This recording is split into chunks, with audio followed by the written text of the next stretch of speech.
think. But the reason why that I'm coming to you all today is simply because I was at work today and I went to go visit one of my old coworkers, and she works on another floor.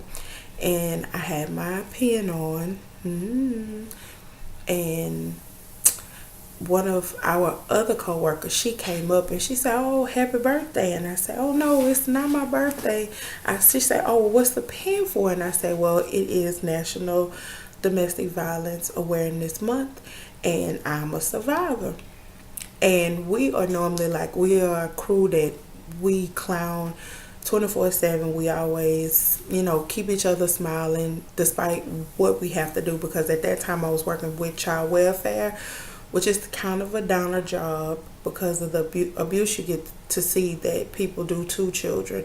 But it was more so just a moment that she made me think back, and she basically told me that her sister was actually a victim. So at that time, I really, and I'm going to try not to cry this video, it's probably going to be hard. Like I told her, domestic violence isn't something that you actually get over. Domestic violence is something that you work with daily, because especially if you once you get out of the situation and you find a new partner and you try to start life over, it's hard because you always think it's something that you could possibly do to set that person off. And I know that sounds a little off, but if you ever speak with someone who has dealt with domestic violence, they will tell you that that's one of their truths too, that they think about that their new mate could possibly do the same thing that the previous mate did.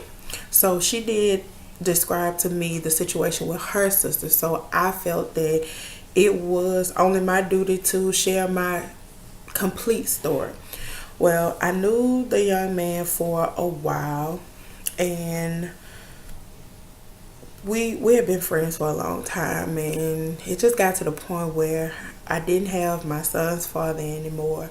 And my father put it in my head, like, a single mother, it's hard for you to raise a young boy. And he was there and he was saying, well, oh, I will help you and I'll be a good father. And as far as I could see, just him and his interactions with his daughter, he was a good father to her. So I said, well, why not? I ended up moving out of my parents' home, and I ended up moving in with him and his grandmother. So everything was good the first couple of months, and we, I guess what you would say, live life. And he never really showed any signs of abuse. But it was one day that I came home, and at that time I was going to LSU and I was going to Southern, taking classes at both colleges. So I was leaving Southern, and his home was, well, I guess like you could say, I say his home right now because I don't feel like that was our home. But his home at that time was on the way from Southern. So I stopped at home, and it was just, I guess, just a regular day. I wanted to go home, change clothes, take a shower, and go to work, because at that time I worked at Walmart, and I was working at Walmart. So I went to the house, I was changing clothes, and he asked me why was I coming home to take a shower and why wasn't I just going straight to work. And I was like, well, I just want to freshen up before I go to work. It's nothing. So he was like, well, you messing with one of them men up there? He didn't say men, but he said the N-word. So I said, no, what are you talking about? And he was like, well, don't worry about it. And I went in the shower, and I was like, okay, don't worry about it. So I went in the shower, and when I was in the shower, he came in and he was like, don't you lie to me. If you mess with one of them up there, you tell me, and I know that you be flirting with them boys and da-da-da. And all of a sudden, bam, he hit me. When he hit me, I literally slid, and mind you that I was smaller then. I was the sexy car. Okay, but I literally slid in the shower, and I was like, well, what is wrong with you? And he just looked like, oh my God, like, I can't believe I did that to you. And I was like, where did that come from? What is your problem? And he was like, I'm just going through a lot right now, and I I've had my ex cheat on me before, and I don't want anybody to cheat on me. And I'm like, I wouldn't cheat on you. That's when it began. So slowly, it was another time, and I did entrusted my friend Tasha, and I did tell her, and she has a voice like Minnie Mouse, so she was like, "You need to leave him, and we gonna beat his ass together." But at that time, I guess I felt stuck, and it was just a lot going on at that time for me. I was trying to finish college and had a little baby, and I was working full time, going to school full time. I was taking like 18 to 20 hours a semester, so it was real for me. And at that time, like, I knew my parents would help me, but I just felt like, I needed to be on my own. So let's fast forward to the night that everything happened, like when everything really went bad, south. Is one night, and I tell him I'm hungry, and he's like, okay, well, go to Sonic. They should be rather quick. And at that time, it was really late. It was like 9 or 10 o'clock at night. And how do I remember that? Because I remember my parents being called at like 11 or 12 once I got rushed to the hospital. So around 9 or 10, I go to Sonic, and it was new at that time, so everybody was at Sonic, and it was just like the wait was ridiculous. So I get to Sonic, and I'm like, oh my God, I don't know. Okay, so let me just get something to eat. I tried to order something that I thought would be something that would be quick and easy for them to make, and it wouldn't take that long, but it ended up taking, I know I was going about 30 to 40 minutes. Back then, I don't really think I had a cell phone. I may have had one, but I might have left it at the house, but I don't know. So I get back to the house, and the house is literally around the corner from Sonic. So I get back to the house, and he was like, what the fuck took you so long? And I'm like, well, they had a line. It was like a lot of people, and he was like, that's Sonic, that's in and out. You lying to me? So I was like, look, I'm not about to do that. So his grandmother, like I said, she was actually staying there too. And she was a witness for a lot of the abuse that I did encounter. And she tried to come in, and she, told him to go calm down, and it wasn't that serious. That girl wasn't doing nothing. She was just going to get some food. So I think I went and ate my food, and I went in the shower. Like, the shower, I guess that was just his beating grounds for me, because once I ate, I started feeling bad, and then I used the restroom, and then I got in the shower. Once I got in the shower, I guess in his head, he felt like whenever I took a shower, that was me washing off that I had cheated on him. So I'm literally coming out of the bathroom, and when I come out the bathroom, he literally like gut. Now, mind you, I told you that my stomach was already hurting. So I don't know. Well, I ended up finding out that I did have food poisoning at that time as well. So he literally gut punches me. And when I tell you gut punch me, like, he knocked all the wind out of me. He hit me so hard, I slid underneath the dining room table. So I'm like, what is wrong with you? And I call out for his grandmother. And I call out for the grandmother, but she is not coming. She, like, I don't know. I know she heard me because I was screaming. And the only thing that stopped me, because he started hitting me. The only thing that stopped him was my son came from out of the room. And at that time, my son was small. He was like 1 or 2 or 3 or something like that. I can't remember how old he was, but when he came out, and he called his name, and he was like, oh, it's okay, little man, don't worry about it. And he was like, get up and go get in the bed. Well, I was in the bed for like 30 minutes, and I was like, I'm really not feeling good. So his grandmother say, call the ambulance for her. That's when they call the ambulance get there, and at this point, I literally cannot walk. Like, my stomach hurts so bad. So they come, they get me, and I get on the stretcher, and I go. And at some point in between me leaving the house and arriving to the hospital, I lose consciousness. And when I wake up, I'm at the hospital, and my parents and everybody is there. And my mama is like screaming. She was like, Carla, what the hell is going on? What is going on? You got marks all over you, and the people saying that your gallbladder is ruptured. And I mean, my mama was going off. And he was there. And he was just standing there. He was just looking. And he was like, oh, she ate something bad because I told her not to go to Sonic. And my mom was like, no, don't no Sonic put no bruises on my baby like that. So the police ended up making everybody leave out the room. And at that time, I had to make a report. So I make my report, and they, tell me I tell him everything that happened. And at that time, they told him that he need to leave the hospital because that was at my request. And he was like, no, that's my girlfriend, and I'm worried about her, and I'm gonna check on her. So they told him just to leave the hospital and wait, and then come back later, and they'll be able to talk to him. So as he was walking, he tried to come back in, and the police officer told him that he couldn't. So he punched the door, he hit the door, and he was a little upset about that. So I was in the hospital for about a week because I was really in bad condition, and I still have the cuts from the surgery.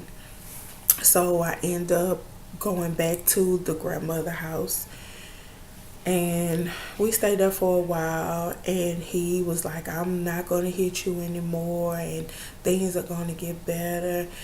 And he was like, well, we're getting an apartment and we're going to start over because I don't need to be, maybe it's just me being in the house with my grandmother. Okay. So we get the apartment and we move out. So for the first couple of, I would say for the first couple of months, everything was good. And I'm talking about he didn't put his hands on me. He was, being a nice person that I knew him to be previously. Now, I had spoken previously with his child's mother, and she did say, he put his hands on me before, and it doesn't matter how cute you are, and I know you think you cute, but he gonna beat you too. And I was like, he's not, this was before everything happened. She did warn me. So, of course, he got in my head. And he said, oh, she's just jealous of you because you're pretty and you go to school and you have something going for you. And she doesn't have anything going for her. And she doesn't, want anything out of life. And we're going to build a life together. And that's the stuff that he told me to facilitate and to keep me under his hold. So, finally, it got to the point where I came from school, and I remember this so vividly because I was at a class at Southern. I left class at 11 o'clock. I had to be to work for 12, but that day it was raining so bad. I had a Mustang at the time, so like Mustangs are really low. Like I have a Camaro now, but I think the Camaro probably is lower than the Mustang, but at that time like the drainage system wasn't the best at Southern. So I ended up coming home, and I remember I had on a gray dress from Learners. I remember this. Like, he literally ripped the dress off of me because he said it was wet because I was outside having sex. And I was like, what are you talking about? And I was like, at that point, I was like, here we go again. I'm not about to play with you. Do whatever you gotta do. You need to go. Bye, bye, bye. And at that time, I was getting dressed, and I just thought that, he would just get his stuff and he would leave. No, he did not. He grabbed me by my hair. He punched me in my chest. He punched me in my stomach. He got the stomping on me. And at that time, my son wasn't there. So I knew that it just had to be me to just do something or try to do something. So I just laid there like I was unconscious. So he walked off, and I heard him go into the room. He left me in the bathroom on the floor, and I remember the tile being cream. And I remember my blood being on the actual tile because I don't know how, but my nose got bust in the struggle of the situation. So I remember my friend Tasha. I remember seeing her car when I came home, and me and Tasha went to Southern together. So I remember Tasha, and at that time, I just met this my friend Adrian. So I remember waiting until he I remember waiting until he walked out of the kitchen. Once he walked out of the kitchen, I got up. I'm sorry, out of the bathroom. Once he walked out of the bathroom, I got up and I ran to the kitchen and I got the biggest butcher knife. Am I advocating violence? No, but if it's you or him, I need it to be him and not you. So I get it and I hold the knife up to him. I'm like, leave me alone, leave me alone. I'm sick of you beating on me. And he was like, you're not gonna do nothing with that. You're not gonna do nothing with that. I'm gonna beat your ass. I'm gonna beat your ass. And I'm like, you already beat me. So I open up the door and I run out the door. So at that time he grabs, like, we had a knife set and he literally picked up the small knives, and as I was running he was throwing them at me. So I'm running across the thing and I'm beating on my friend Tasha door, and Tasha sleeps so freaking hard. So I'm like, what Tasha, please wake up tight, like, Tasha, please wake up. So I'm beating on the door, and Tasha doesn't open the door. But I guess she was in the midst of getting up, I'm assuming. But the boy Adrian opened the door. He was like, what's going on? So at that time he was like, what is wrong with your face? And then he came outside and he was like, I'm about to fuck him up. So when he came outside, Tasha opened the door, so she called 911. The police came. By that time he had gotten my Mustang.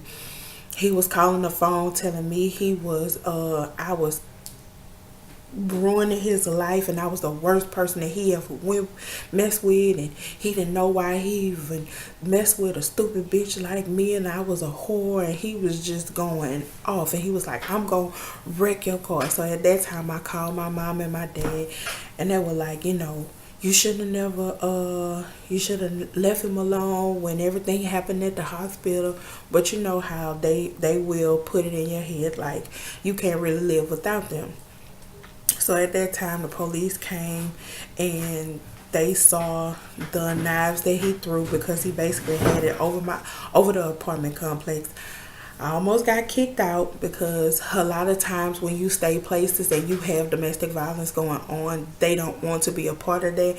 I do understand that, but it's just like hard to find somewhere to stay if people know that you have a situation. So a lot of times that's why they tell you that you may fare better going to like a shelter, because they're able to actually shield you from that person, not in its entirety, because nothing is 100%, but they say that a shelter is sometimes better because they can hide you better.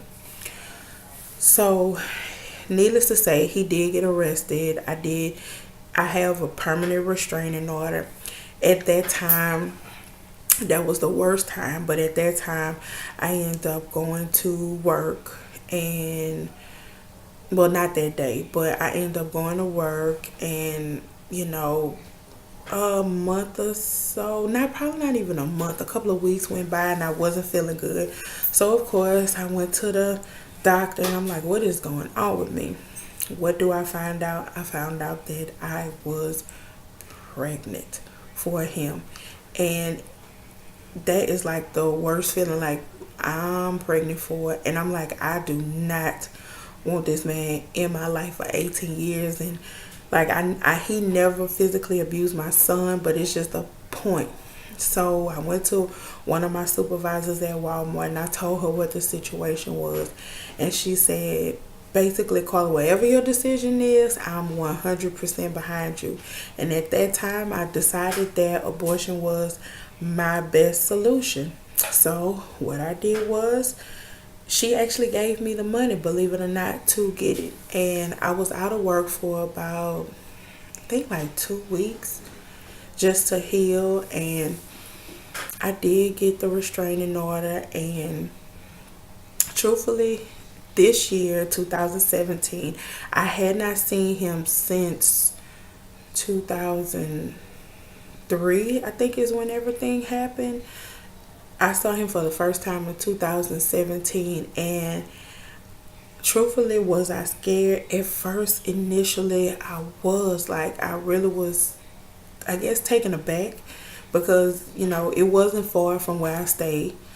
So I was like, and it's like you don't forget that person, and that person looked the same. And anybody could tell you if they know me that I look exactly the same, like from when I was basically a baby until now. I basically look the same. Most of my friends, well, not most of my friends, but a lot of my friends call me baby doll. So it's just it was kind of shocking to see him, and then it was like he was trying to talk to me. So I stayed in my car like, are you serious? Like, are you really trying to talk to me? But I hadn't seen him, and I hadn't seen him since 2003. But I just feel like talking to my coworker today about her sister, and just so women know that there is a way out. Talk to your family, talk to your friends.